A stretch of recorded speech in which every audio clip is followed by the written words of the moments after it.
Hello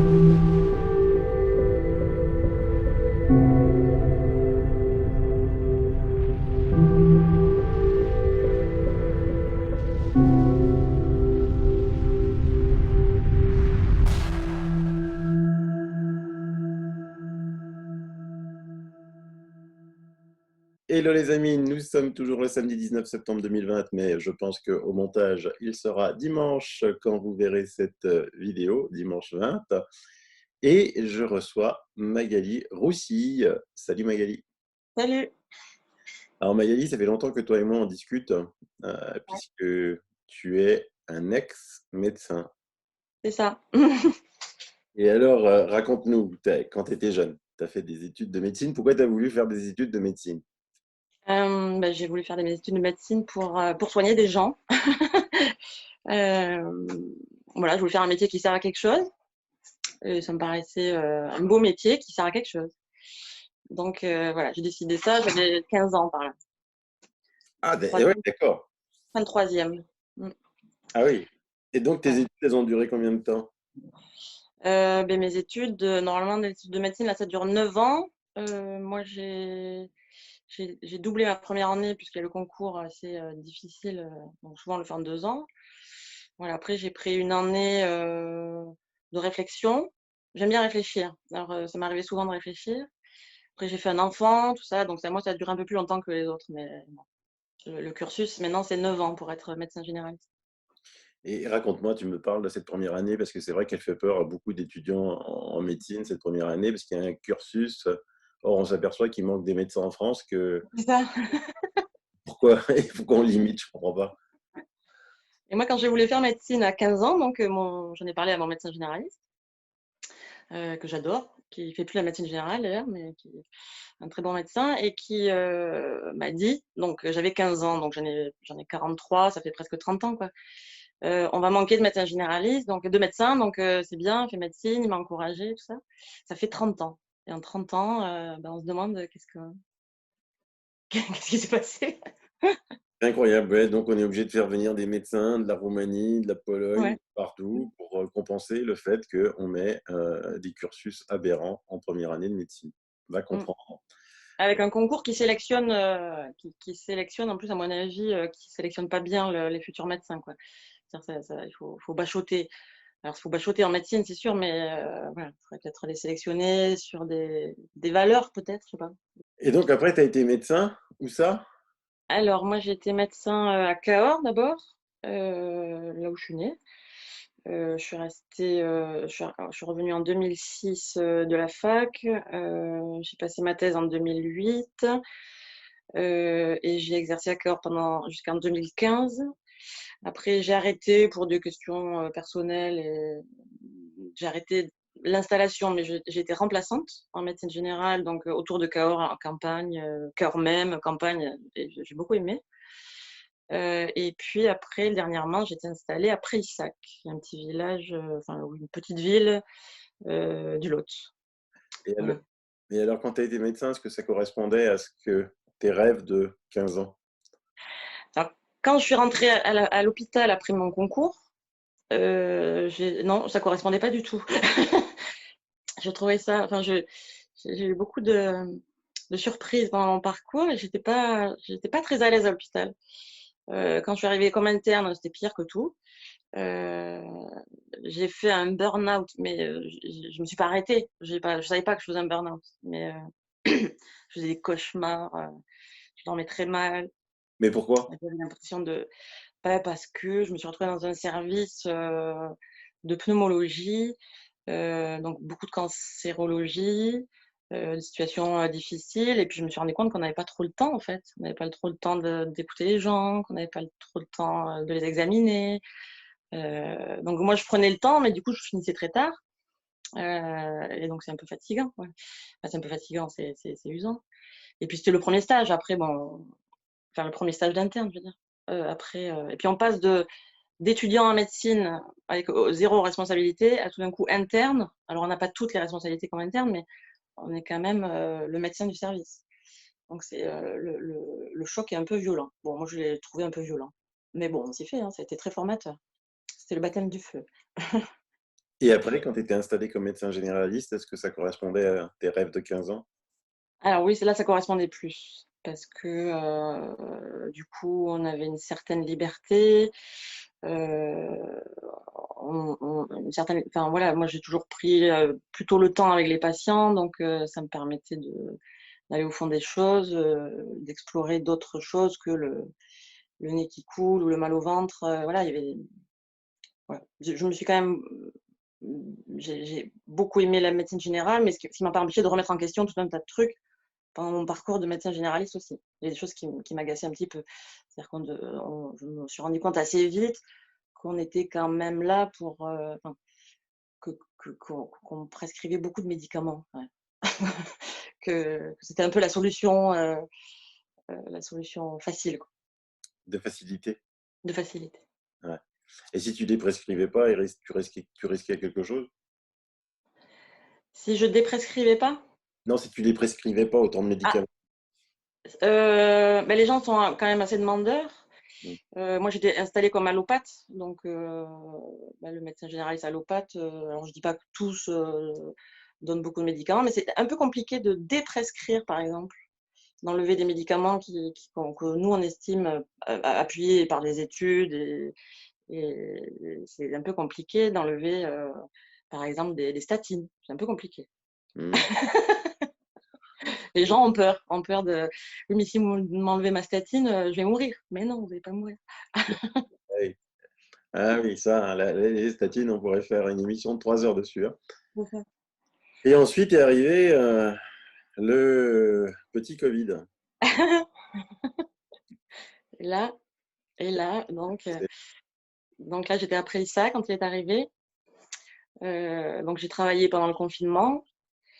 Bon, dans le Lot, on était assez protégés, on n'avait pas trop de cas. Moi, j'en ai pas vu directement. Mes collègues, après Issa-Quoi en ont vu. Il y a eu des tests positifs quand on a réussi à en avoir, mais pas beaucoup, hein, c'était vraiment, voilà. Donc on s'était organisés, on a travaillé pendant le confinement, comme on a pu. Heu et voilà et le fin du confinement arrivant, la sécurité sociale m'a appelée, comme elle a appelé tous les médecins généralistes, pour me dire: «Bon, ben, voilà, à partir du 11 mai, vous allez, tester les gens, s'ils sont suspects». J'étais: «Ah, ben ça, c'est bien, on va pouvoir les tester enfin» et puis, enfin, on les testait quand même, déjà un peu. On va les tester et puis, s'ils sont positifs, on va les ficher dans un fichier informatique, de la sécu. Et puis, vous allez ficher aussi les cas contacts. Voilà et moi j'ai eu un très mauvais ressenti sur cette histoire, en fait. Je saurais pas expliquer, par A plus B, mais je me suis sentie très mal avec cette histoire et je me suis sentie dans l'incapacité de pratiquer ça, en fait. Donc la sécu m'a appelée et donc j'ai dit à la dame de la sécu que je connais, hein, qui est très sympathique, je lui ai dit: «Mais moi je vais pas le faire. Je vais pas ficher les gens». Alors en plus contre rémunération, c'est-à-dire que la consultation, était, je sais plus, je crois que c'était 55 €, je crois, je sais plus. Ouais et tous les cas contacts, c'était, 2 € et je crois qu'en plus c'était majoré si on arrivait à mettre des informations, numéro de téléphone, tout ça. Voilà. Je trouvais ça assez hallucinant. Voilà, donc je lui ai dit: «Bah, écoutez, moi je vais pas le faire, hein, bon, elle me connaissait un peu, elle était pas très étonnée. Mais le lendemain, avant d'aller bosser, j'ai regardé mes mails et j'ai reçu un mail du conseil de l'ordre, que mes autres confrères ont reçu, nous disant que voilà, la nouvelle règle, c'était, bah, ce que m'avait expliqué la sécurité sociale. Ils avaient dû sentir que certains ne seraient pas trop d'accord, mais ils nous expliquent dans ce mail que, on doit se tenir à cette règle, que le conseil de l'ordre valide et voilà. Et donc là, ça m'a fait encore un froid dans le dos. Je me suis dit: «Bon, bah, alors, il va falloir que je me mette à dos la sécu, le conseil de l'ordre, heu, l'ARS sûrement, parce qu'il y avait l'ARS pas loin». Donc ça, c'était le jeudi, je me rappelle. Le jeudi après-midi, j'ai discuté avec un de mes confrères les plus proches, en lui expliquant, mais c'était plus fort que moi, quoi. Je pouvais en lui expliquant que si la loi passait parce que la loi devait passer, le vendredi et je lui ai dit: «Voilà, si la loi passe, je suis désolée, je ne peux pas, je ne peux plus. Là, c'est la coupe est pleine. Parce que bon, je passe toute la période du confinement, hein, où on n'avait pas forcément les masques. Nous, les masques, on les avait parce qu'il y a des patients qui nous en donnaient. Ils nous donnaient des blouses, ils nous donnaient du gel hydroalcoolique. Enfin, voilà, c'est les patients, hein, qui nous ont aidés. Après, donc on n'avait pas trop le droit de les voir. Hein. Fallait pas trop qu'ils viennent nous voir s'ils étaient malades. Donc moi j'avais suivi quand même le professeur Raoult et je me disais mais quand même pourquoi personne ne l'écoute, ce monsieur, il m'a l'air très compétent, très cohérent, ça a l'air intéressant ce qu'il raconte. Bah non, voilà. Après il y a eu les décrets là sur le Rivotril, qu'on pouvait mettre du Rivotril sur les personnes âgées en détresse respiratoire au lieu de les envoyer en réanimation, donc là ça commençait quand même à monter fortement. Et puis au final donc on peut pas les soigner, on peut pas les voir, on peut pas appliquer les traitements qu'on veut. On peut j'ai cru, enfin, les tuer en maison de retraite. Et puis maintenant, on va les ficher. Ah non, c'est bon, là. Moi, j'arrête. Je suis plus d'accord. Enfin, voilà, je suis plus d'accord. Donc, j'arrête. Et donc, j'ai dit à mon collègue, si la loi passe, bien évidemment, elle est passée, j'arrête. Donc, j'étais de garde juste après. La loi est passée dans la nuit du vendredi au samedi. J'étais de garde le samedi et le dimanche jusqu'à minuit. Et puis, voilà, à minuit, j'ai arrêté mon exercice comme ça. Tu as donné ta démission. J'ai donné ma démission. Bon, après, je suis indépendante, donc je me la suis donnée à moi-même. Oui. Enfin, j'ai laissé tomber mes confrères et consoeurs de là où je travaillais. C'est pas très bien passé quand même. Puis j'ai laissé tomber mes patients, l'équipe avec laquelle je travaillais, les infirmières. Alors, il y en a certains qui ont très bien compris, d'autres qui ont un peu compris, d'autres pas du tout. Alors, il y en a qui m'en veulent. Bon, c'est comme ça, c'est la vie. Mais raconte-moi, pourquoi vous avez payé 55 € à la place de 23? Parce que c'était un cas Covid. Il y a l'explication à ça? L'explication, c'est que ça prenait du temps d'inscrire dans un fichier informatique. Je sais pas. Il n'y a pas trop d'explications. Et avant ça, je veux dire, en novembre, décembre, janvier, février, est-ce que tu avais eu des cas de grippe On n'a pas eu trop de grippe, mais des syndromes grippaux, oui. et des pneumonies en novembre, en décembre? Alors, il y en a eu, ouais. Puis après, avec le recul, on s'est dit que peut-être il y avait des cas de Covid déjà. Hmm. Et comment un médecin pouvait faire à l'époque, hein, sans les tests, la différence entre une grippe et un Covid? Ben, je crois qu'on peut pas trop. Hein. D'accord. Voilà, c'est compliqué. Donc, un médecin, un patient vient, il suspecte une grippe, il touche 23 € et s'il a le Covid, il se fait taper dessus. Il a le Covid, il touche 55 et puis en fait, il se fait pas taper dessus, même s'il a une grippe. Ouais. Et alors, le fait que tu déclares que c'est un Covid, ben, il fallait qu'il rentre chez lui, qu'il prenne du Doliprane. Eh ben oui, si on suit les recommandations qu'on avait par les instances sanitaires. Voilà, sauf symptômes de gravité, bien sûr. Si les symptômes de gravité, on pouvait les hospitaliser. Mais bon, moi, après, j'en ai pas vu. Mais, Mais le Doliprane, qui c'est qui a fait des tests sur le Doliprane? ah ben ça, je sais pas. Tu connais, toi? Non. Pourtant, c'est pas un bonbon, c'est un médicament, on est d'accord. Oui. Et quel est le rôle premier du Doliprane? C'est de faire baisser la température ou je me trompe? Un antidouleur, oui, un antipyrétique. Il faut baisser la température. Mais enfin, je sais pas, moi, quand j'étais petit, on m'a appris, parce que je suis âgé quand même, on m'a appris que quand il y avait une élévation de la température, c'était une réponse du système immunitaire, ce qui permettait au virus de se développer beaucoup moins que quand il y a une température basse. Oui, oui, oui. Et c'est vrai qu'on ne le respecte pas trop actuellement. La température, on ne la respecte pas. On la fait baisser. D'ailleurs, les mamans sont toujours très paniquées quand les enfants ont de la fièvre. Et je leur dis, non, mais la fièvre. Alors moi, je les rassurais parce que mes enfants à 40, je leur donnais rien parce qu'ils voulaient rien prendre de toute façon. Et ils allaient bien. Ouais. Alors, donc c'est un virus. À 40, il se développe beaucoup moins qu'à 36,7. Et pourquoi on fait baisser la température? C'est quelque chose que je ne comprends pas, moi. Je crois que c'est des habitudes, des mauvaises habitudes qu'on a prises en médecine. Le Doliprane, ça fait partie de. Enfin, tout le monde a du Doliprane, tout le monde prend du Doliprane pour un oui, pour un non. Bon, d'accord. Euh, et ça devient un peu on donne du Doliprane. Pourtant, quand on regarde le débat sur l'hydroxychloroquine et du professeur Raoult que tu as cité, on s'aperçoit que sur Vigibase, qui est l'organe de l'OMS pour les effets secondaires des médicaments, depuis 1962, le paracétamol a tué beaucoup plus de personnes que l'hydroxychloroquine et la chloroquine réunies, y compris sur des effets secondaires cardiaques. Donc, je ne comprends pas trop le débat sur l'hydroxychloroquine. Est-ce que... L'hydroxychloroquine, bah oui, c'est pas vraiment un débat en fait, puisqu'on peut pas débattre. C'est juste une pensée contre une autre, une pensée qui est pas très bien étayée, je trouve, et une pensée qui est très étayée de notre côté. Voilà, il n'y a pas vraiment de débat. Mais, Quand on ose remettre en question, c'est très compliqué. Pourquoi réclamer à corps et à cri des essais, des études sur l'hydroxychloroquine qui étaient en vente libre, comme le Doliprane, jusqu'en janvier 2020, et pourquoi aucun essai sur le Doliprane? Et ça, je n'ai pas la réponse. Et toi, tu avais déjà prescrit de l'hydroxychloroquine avant? Bah, non, non, je n'en ai pas prescrit. D'accord. Je suis un jeune médecin, enfin, non, je suis plus très jeune, mais j'ai pas, voilà, c'est un vieux médicament. Ça a été très prescrit. Après, j'ai des patients qui étaient sous hydroxychloroquine. Ma mère est sous hydroxychloroquine. Voilà, pour des maladies rhumatoïdes, des maladies inflammatoires chroniques.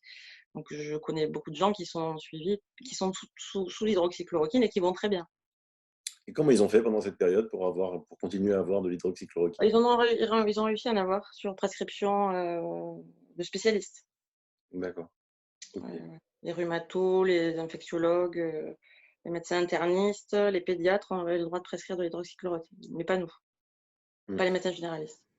Et donc, tu as fait la une des journaux, coup de tonnerre dans le milieu médical, démission d'une jeune médecin de Cahors. Ouais. La une et personne n'a compris, quoi. En gros. Bah, y en a qui ont compris, puis il y en a qui n'ont pas compris. Bon. Et donc, le Conseil de l'Ordre, comment il a réagi là? Alors voilà, le Conseil de Londres, eh bien, il m'a convoqué.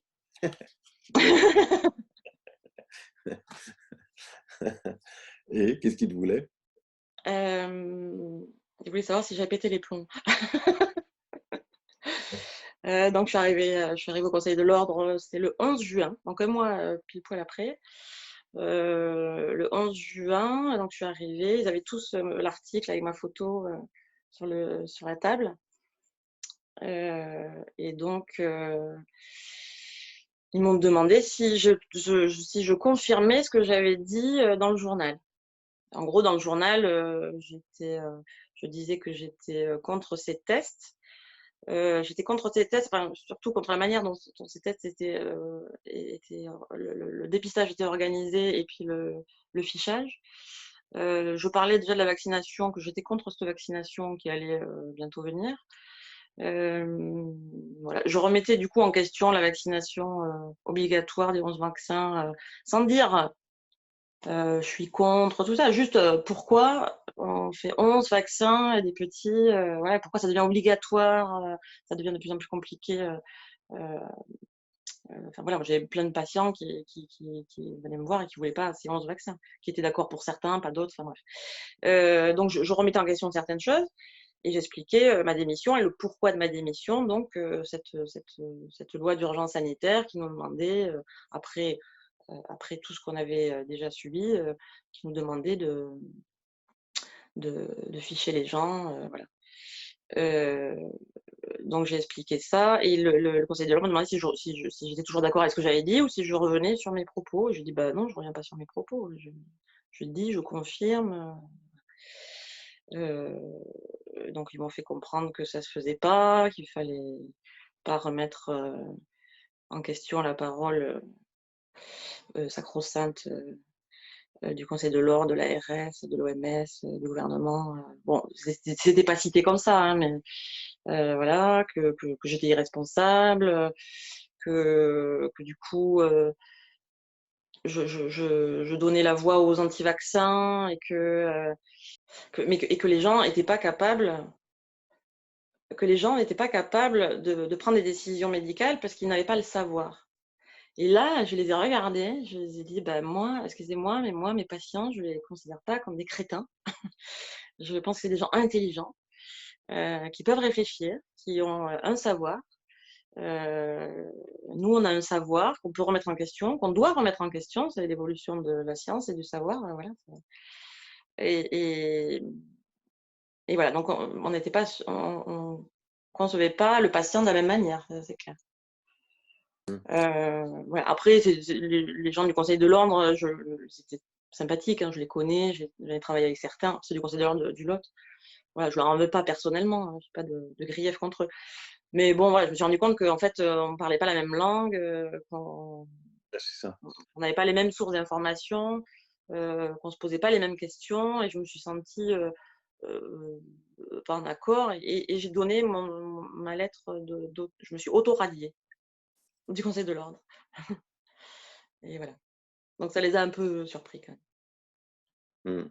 Et puis ils t'ont demandé alors de pas trop parler à la presse.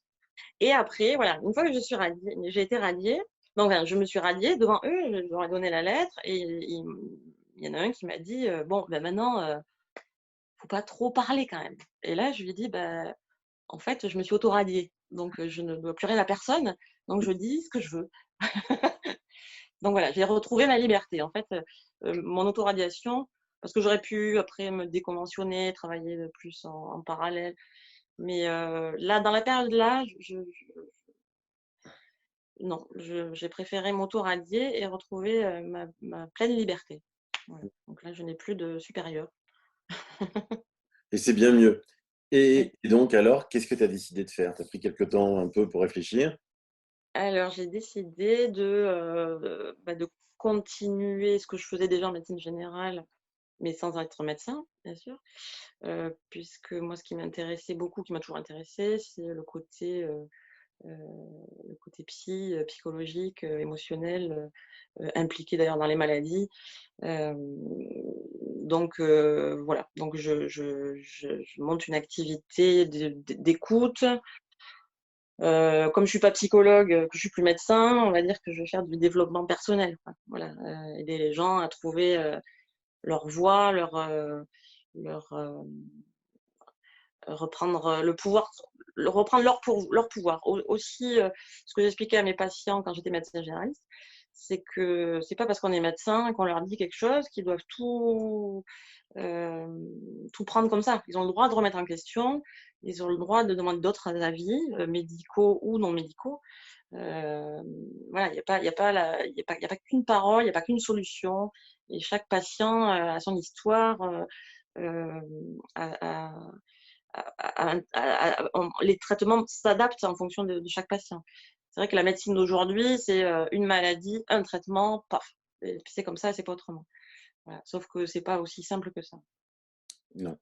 Et puis en plus, tu as pu constater que dans cette période, parce que tu parles de psychologie, il y Oui, avait des médecins, des aides-soignants qui étaient quand même très atteints par ce qui s'est passé, comme toi, avec cette affaire du Covid. oui, voilà, il y a beaucoup de gens qui ont souffert dans les soignants et dans les non-soignants. Euh, des gens qui sont retrouvés enfermés chez eux. Alors, il y a plein de gens pour qui ça s'est bien passé parce qu'ils ont une vie de famille épanouie, parce qu'ils ont les conditions matérielles qui vont bien. Et on n'est pas tous lotis à la même enseigne, donc oui, il y a des gens qui ont beaucoup souffert. Et d'ailleurs, pendant le confinement, j'ai reçu des patientes qui étaient en souffrance psychologique et en détresse suite à des maltraitances physiques ou verbales de leur conjoint. Ça peut être l'inverse aussi, hein, il n'y a pas que les femmes maltraitées, il y a des hommes maltraités aussi. Voilà. Et c'est très compliqué, par exemple, d'avoir des services sociaux, puisque tout était fermé. Alors, il y avait des heures, mais voilà, il y a quand même. Tous les psychologues étaient fermés. Tous les kinés étaient fermés. Ouais, moi, quand je demandais un examen complémentaire, ben, on me disait bah, si c'est pas urgent, vous l'aurez pas. Sauf que l'urgence, c'est pas forcément une urgence vitale, ça peut être une urgence psychologique, une douleur importante. Voilà, il faut trouver.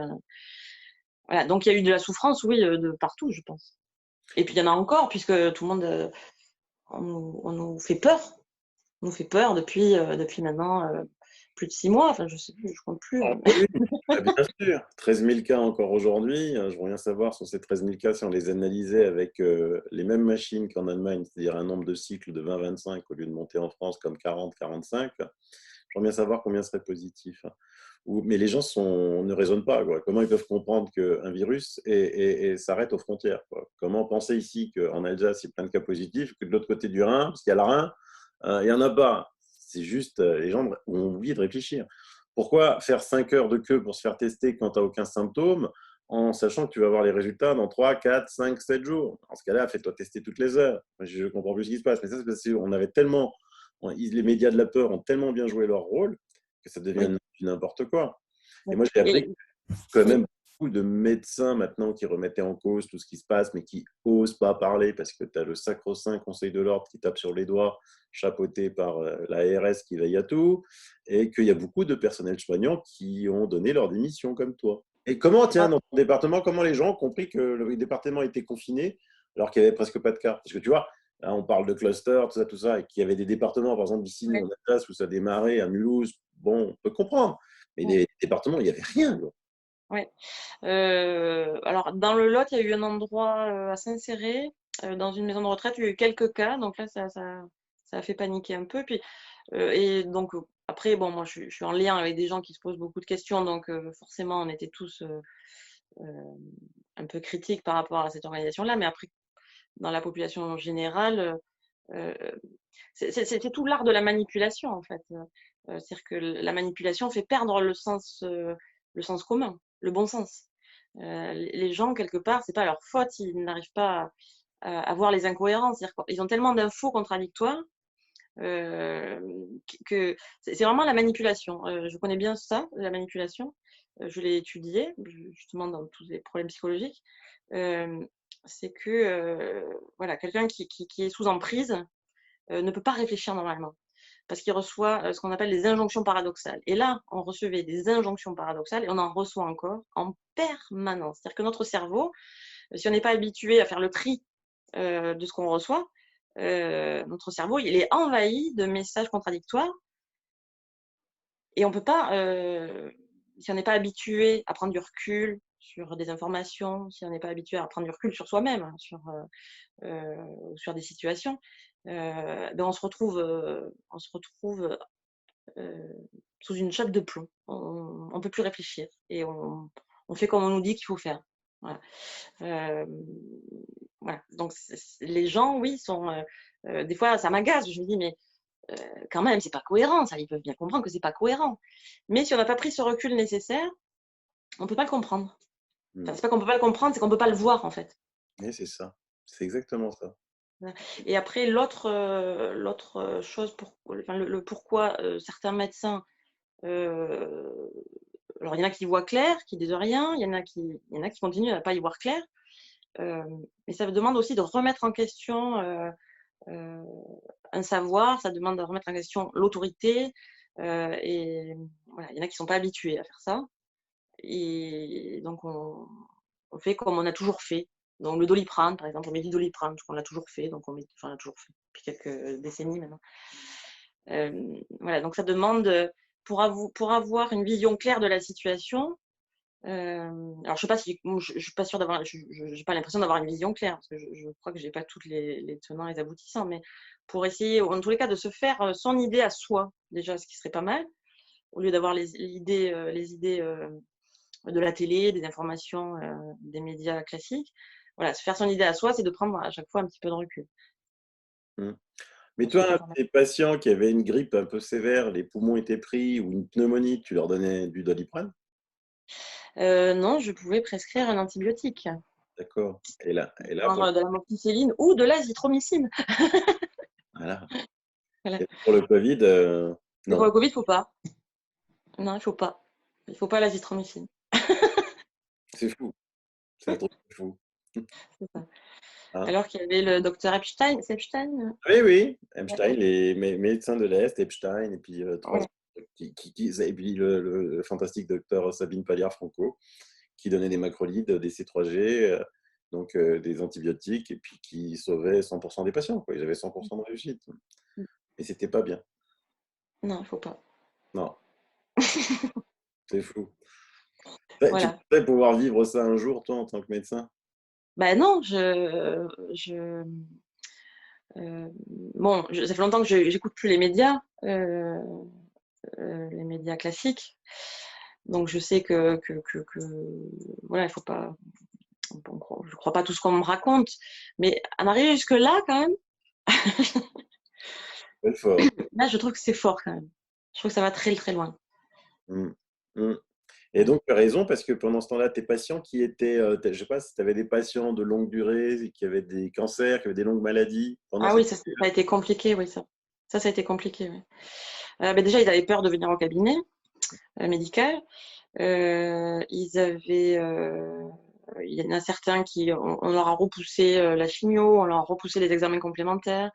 Je pense à une patiente qui était assez stressée, qui devait avoir un scanner de contrôle de sa chimio, qui l'a pas eu, alors que c'était une récidive et que la fois d'avant, elle avait déjà eu un retard, tout ça. Donc, enfin, tout ça, c'était très compliqué, oui.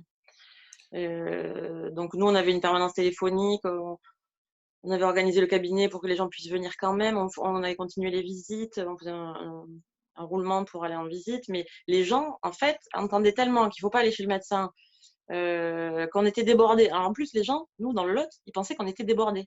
Sauf qu'on n'était pas débordés, puisqu'on n'avait pas de Covid. Donc, ils pensaient qu'on était débordés, donc ils ne voulaient pas nous déranger, parce que les patients sont gentils. Donc, ils ne voulaient pas nous déranger. Sauf qu'on ne travaillait pas beaucoup, puisque les gens ne venaient pas par peur de se contaminer, peur de tout ce qu'on entendait. Euh, donc, oui, ça a fait des retards diagnostiques. J'ai des amis qui ont eu des retards diagnostiques, des patients qui ont eu des retards diagnostiques sur des cancers, des gens qui sont arrivés 3 semaines après avec un doigt pété. Bah alors, pourquoi vous n'êtes pas venu plus tôt? Bah, parce que je ne voulais pas déranger. Je sais que mon doigt, ouais, enfin, il est cassé, il est tordu, mais non, c'est trop tard. Enfin voilà, des trucs comme ça. Là, c'est presque rigolo, même si ça l'est pas. Mais oui, on n'a pas fait notre métier, quoi. Ça nous a même empêché de le faire. bien empêché de le faire. Tout à fait ça. Et donc là, il y a des études qui commencent à pointer. Moi, j'avais déjà dit qu'il y avait à peu près 2 fois plus de crises cardiaques aussi pendant cette période de confinement que par rapport à toutes les autres années. Et puis là, il y a des premières études qui viennent d'estimer à 2 à 5% la surmortalité des cancers dus à ce confinement. Pas Et très là, étonnant. ça paraît peu, de 3%, mais comme on sait qu'en France, il y a 160 000 personnes environ qui meurent du cancer par an, et si on divise ces 160 000, enfin, si on fait 2-3% en plus, tu vois ce que ça fait, hein, Mmh. 10%, ça fait 15 000, 1%, ça fait 1 500, 2%, ça fait 3 000, et 5%. Mmh. Mmh. Donc, Bah si on oui, fait oui. toutes les surmortalités de tous les AVC, crises cardiaques, cancers, toutes les maladies qui n'ont pas été soignées, ça représente beaucoup plus de morts que le Covid, en sachant que, quand même, en France, cette année, la grippe, même si toi, tu n'en as pas vu beaucoup, a tué 72 personnes. Officiellement, hein, d'après les chiffres. 72 personnes à comparer aux 10, 15 000 qu'il y avait tous les autres ans. Moi, je veux bien que la grippe ait été éradiquée, mais c'est vrai que comme toi, beaucoup de gens ont vu en novembre, en décembre, des pneumonies assez sévères, bah, Ouais. qu'ils ont fait avec, comme Mmh. Ferrer Epstein a fait avec le Covid, avec des antibiotiques, hein, ils ont guéri. Et donc, on se pose là maintenant beaucoup de questions, Ouais. effectivement. Et toi, ce qui est génial, donc tu as ouvert, pour l'instant, t'as ouvert une page Facebook, tu n'as pas encore ouvert un Oui. site. Il est en cours de fabrication, le site. Et la page Facebook, donc je la mettrai dans le descriptif de l'émission, s'appelle La Voix Imperia. Et donc, tu dis, ben voilà, c'est pour trouver effectivement le véritable moi que l'on a. Enfin, je ne sais pas comment te Voilà. dire. Hein. Apprendre à s'écouter, en fait. C'est apprendre à s'écouter. Parce que moi, par exemple, quand j'ai pris ma décision d'arrêter brutalement la médecine générale, en fait, je me suis profondément écoutée. Et en m'écoutant, je me suis rendu compte que je ne pouvais plus exercer dans ces conditions, alors que j'aurais pu, parce qu'en plus mes collègues étaient gentils, ils ont essayé de me dire, mais si tu veux, tu les fiches pas, on les fichera à ta place. Je fais, ouais, bon. Toi, t'es d'accord? Bah, pas vraiment, mais bon, voilà. Euh, donc en fait, je me suis écoutée et alors le confinement a aidé beaucoup de gens à s'écouter, hein. Le fait de ne pas travailler ou moins travailler, de rester chez soi, de s'occuper de soi, de se regarder en fait. Et du coup, on se rend compte qu'il y a plein de choses qu'on fait qu'on n'a plus envie de faire, plus choses qu'on ne fait pas et qu'on voudrait faire. Voilà, donc c'est revenir un peu à l'essentiel, quoi.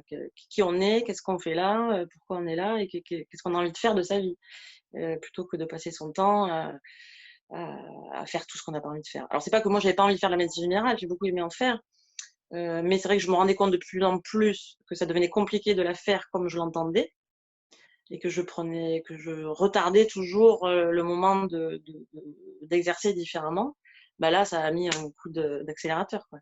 Donc quelque part, c'est une bonne chose pour moi, puisque je vais vers quelque chose qui me correspond plus, même si j'ai adoré mon métier de médecin généraliste. Donc voilà, c'est apprendre à s'écouter, apprendre à se faire confiance, à reprendre son pouvoir de décision pour soi, malgré des fois la famille, malgré tout ce qu'on peut nous dire, malgré les médias, la culture, l'éducation, l'école, on en parlerait aussi, je pourrais en parler beaucoup. Voilà, suivre son chemin qui est propre, qui peut paraître farfelu pour les autres, tant pis, c'est son chemin. Voilà, et c'est dans ce chemin-là qu'on trouve la joie, le bonheur, l'épanouissement surtout. Alors maintenant, je vais te poser la question que tous les médecins qui vont nous regarder voudraient te poser, mais attends, j'ai fait 9 ans d'études, je sais faire que ça, euh, j'ai encore 30 ans à bosser, comment je fais financièrement? Ah. Bon, j'avoue que c'est un peu la merde.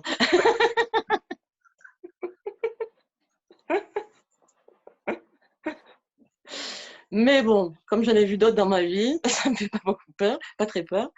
Donc voilà, ben oui, c'est un changement radical de revenus. Et puis bon, je passe, enfin bon, ouais, c'est pas confortable, voilà. Mais franchement, je regrette rien.